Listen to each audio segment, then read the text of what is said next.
नमस्कार संस्कृत मित्रों, स्वागत है आपका आपके यूट्यूब चैनल गीता रिछारिया संस्कृत शिक्षक में। आज हम पढ़ेंगे एड ग्रेड अभ्यास पुस्तिका कक्षा 6वीं सप्तमः पाठः संहति कार्य साधिका।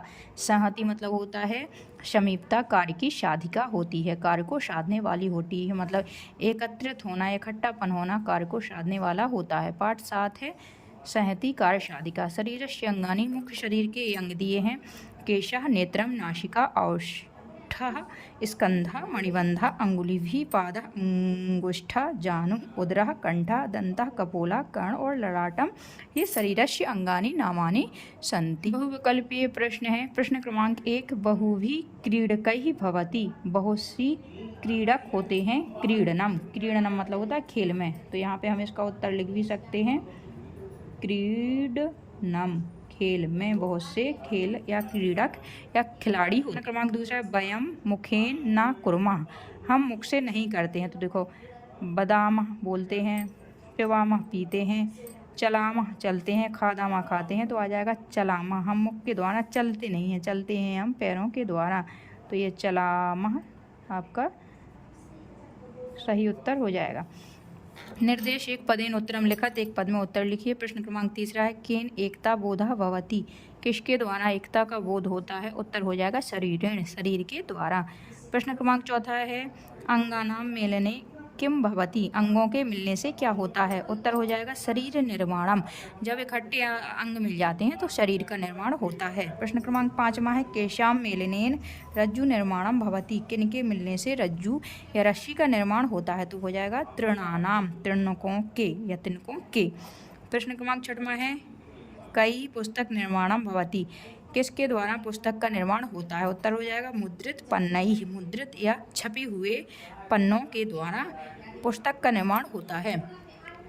वाक्येन उत्तरम लिखत, एक वाक्य में उत्तर लिखिए। प्रश्न क्रमांक 7 है कया गृह निर्माणम भवति, किसके द्वारा घर का निर्माण होता है। उत्तर हो जाएगा इष्टिकया गृह निर्माणम भवति, ईंटों के द्वारा घर का निर्माण होता है।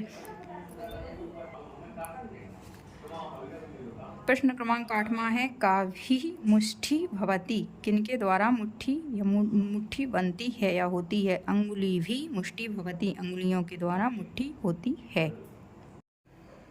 प्रश्न क्रमांक 9 है रज्जुना कः बध्यते, रज्जु के द्वारा कौन बांधा जाता है। उत्तर हो जाएगा रज्जुना बलशाली गजः अपि बध्यते, रज्जु मतलब रस्सी के द्वारा बलशाली हाथी भी बांधा जा सकता है। प्रश्न क्रमांक 10 है केन सर्वाः क्रियाः भवन्ति, किसके द्वारा सभी क्रियाएं होती हैं।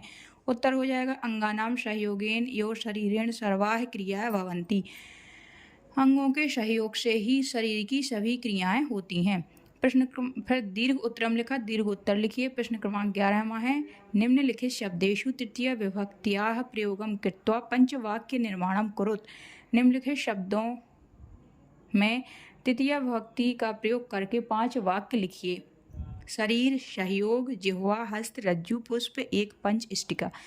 यथा शरीरेण एकता बोधा भवति, उसी प्रकार पहला है हस्ताभ्याम कार्यम कुर्मः, हाथों के द्वारा कार्य करते हैं। जिह्वया स्वादयामः, जिह्वा के द्वारा हम स्वाद लेते हैं। रज्जुना शय्या निर्माणम भवति, रस्सियों से शय्या निर्माण होता है या चारपाई आदि का निर्माण होता है। पुष्पैः मालायाः निर्माणम भवति, फूलों के द्वारा माला का निर्माण होता है। 5वां द्वौ हस्तौ स्तः, 2 हाथ हैं।